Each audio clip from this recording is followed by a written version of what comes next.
Kulturno društvo Svoboda Osvobaja je 14. junija ob 20. uri v Kulturnem domu v Slovenskih Konjicah organiziralo zadnjo predstavo mladinskega gledališkega abonmaja z naslovom Absurdofobija.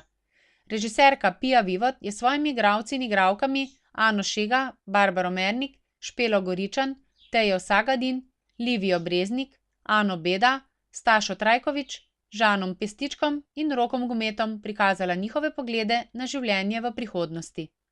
Lutkovno-gledališka predstava z delovnim naslovom Absurdofobija je nastala kot zaključna produkcija triletnega izobraževanja v okviru gledališko-lutkovnega krožnika Srednje šole Slovenska Bistrica.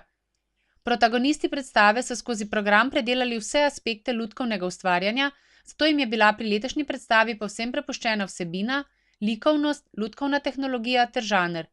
Ker je skupina generacijsko tik pred maturo, ne preseneča naslov, ki izraža strah pred prihodnostjo ter absurd njihove bodoče vloge v sodobnem načinu življenja.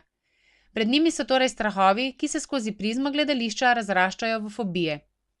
Tako se skozi minimalistične in na trenutke ekspresionistične lutkovno igrane prizore v žlahtni maniri Beketovega Konca igre pred očmi gledalcev gradi svet, ki je oropan človeških vrednot, svet, v katerem se konkretnost živega pomeša z abstraktnostjo lutkovnega, produkt pa je združena vseobsegajoča kritika in hvalnica življenju, katerega starejši gledamo z druge strani generacijskega prepada.